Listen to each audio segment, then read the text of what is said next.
those listen to the second presentation in this session. This will be given by the two people. Also Kim and Francesca Tugnoli forward. Yeah, thank you. So we already saw Kim presenting yesterday, and as you all probably remember, she's a PhD student from the Sennhenn Center in Germany, and she's also involved in Robbe Geysmans of the RadoNorm project. She has been in the project for 3 years, and since last year she has taken over the position of chair of the Early Career Research Council. Now we also have Francesca Tugnoli. Francesca is working since December 2023 as a scientific officer in the RadoNorm Metrology department of DFS. And since then, she became part of the RadoNorm project, obviously. And during the last annual meeting, Francesca took on the role of scientific secretary of the same RadoNorm Early Career Research Council. Thank you. So, hello everybody. Can you see? Oh, sorry. I thought I was loud enough. I always think I'm loud enough. So I will. Sorry, Kim. No, sorry.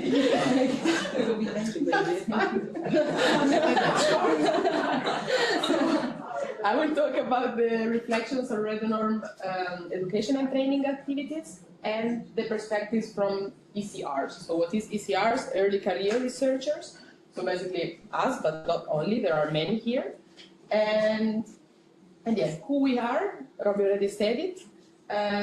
Basically, Kim and I are the current chair and scientific secretary of the ECR Council. But what is the ECR Council? So the ECR Council is made of the chair and the scientific secretary, but it includes also many other people. At the beginning, there were some work package representatives that then, for various reasons, we decided to not include them anymore, let's say, on the board. But actually, the best part of it is that the people who were attending the council were quite active, if they had a role or if they didn't have a role, let's say. So the ECR Council was established 2 years after the beginning of the RadoNorm project. So RadoNorm project started in 2020, as we all know, and in September 2022, Emily and Jet established the ECR Council, and with the idea of mostly networking. So the goal was networking, and last year, Kim and I took the positions of the chair and scientific secretary. And in these years, we tried to do many activities, and I will show some of them.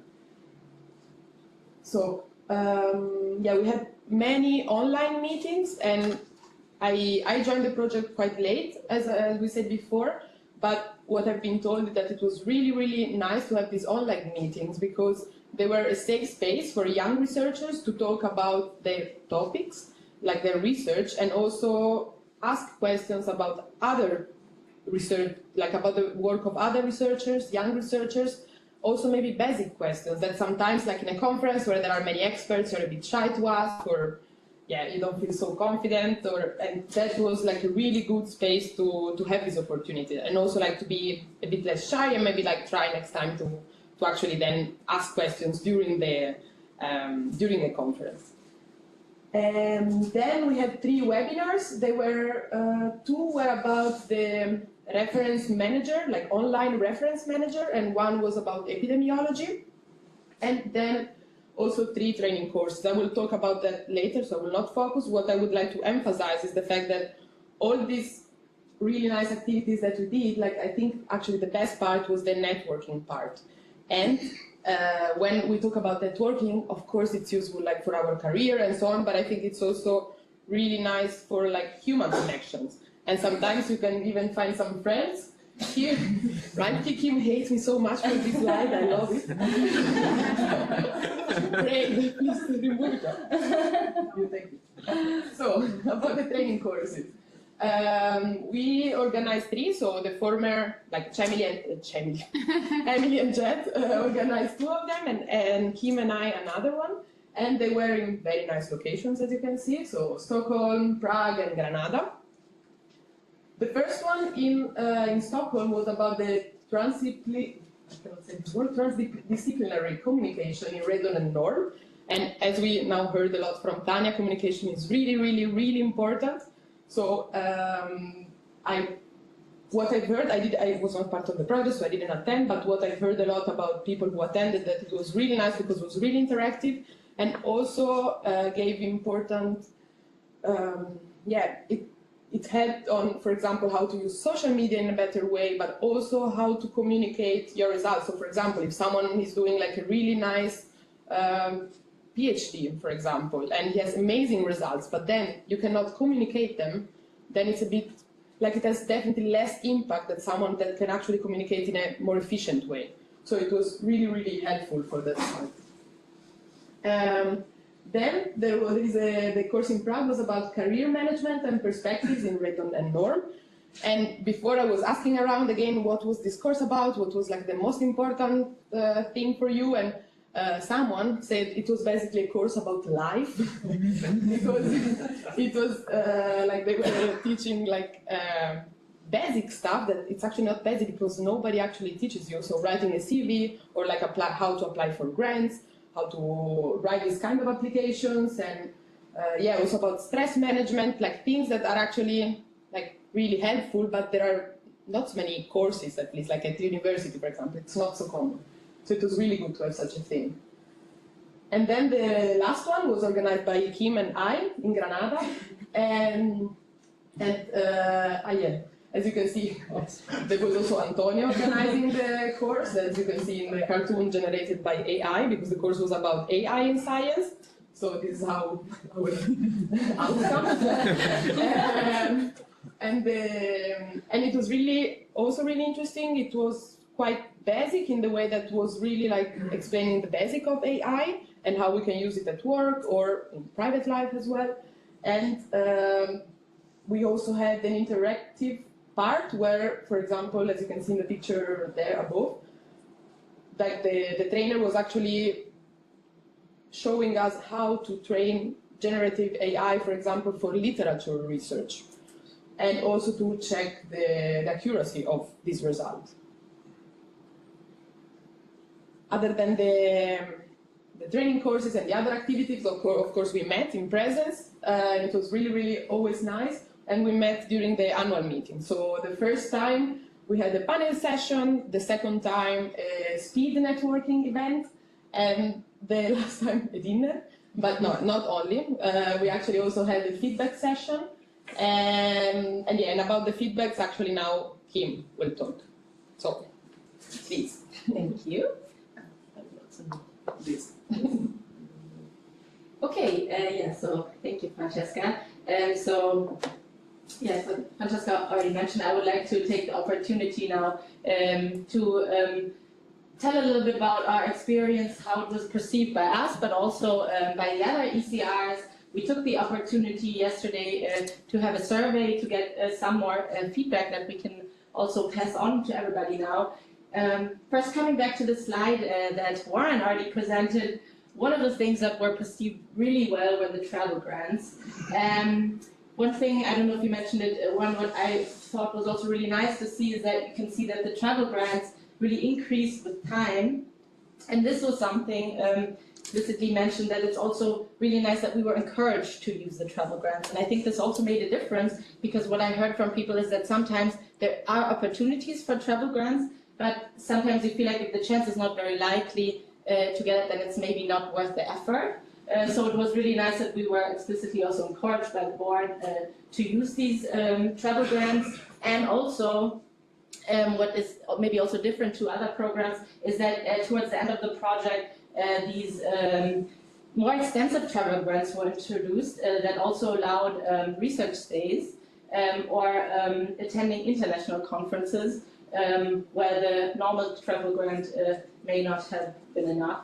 So, yeah, that was something that people said often made the difference if we could go to a conference or not, financial-wise, but also to convince the supervisors. Like, even if they have, sometimes the money is not there, but even if they have the money, if you get a travel grant, it's more likely you can go. So we're really grateful for this opportunity. Also, after every training course, where, by the way, also a lot of travel grants were used to attend them, we had a survey afterwards, and generally, I think people were quite satisfied.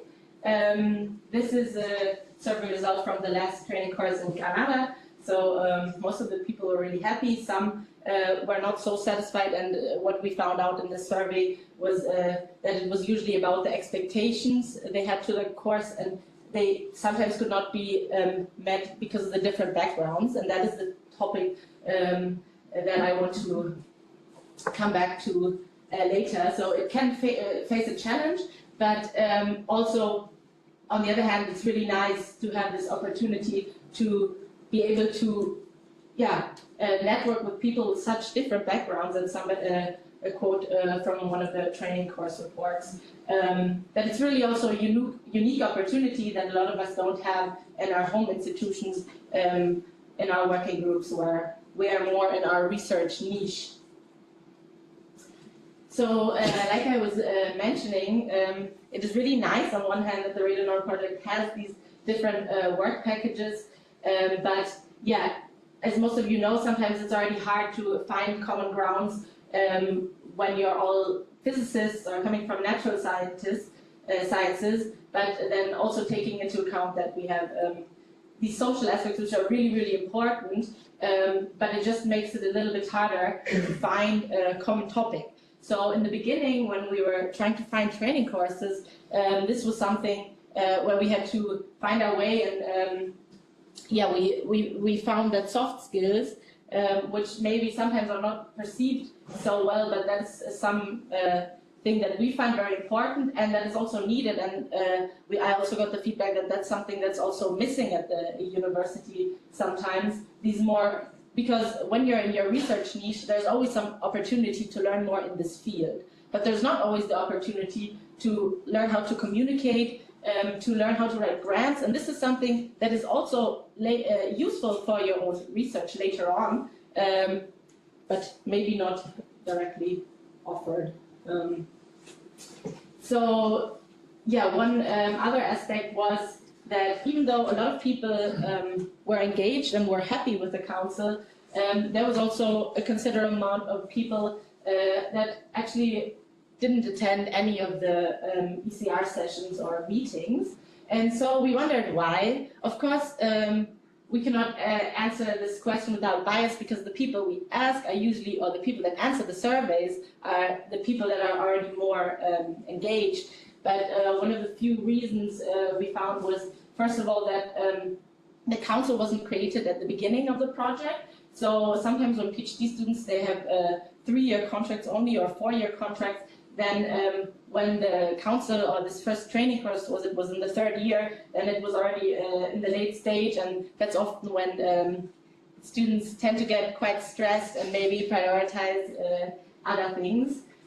And another important aspect is also that the supervisors' support were quite mixed. So I heard from a lot of people that supervisors were really helpful and even encouraging, but often it is also perceived as something not so important, and I want to come back to that in this slide, because I think the key structural challenge there is that when you're working on your research, you can see immediate effects, and so maybe something that is sometimes something that supervisors tend to prioritize, because when you put this time in doing your analysis, writing papers, meeting deadlines, that's something that has the immediate effect. And when taking the time to go to these training courses and these ECR events, networking, I think it is really important, and collaborations can evolve,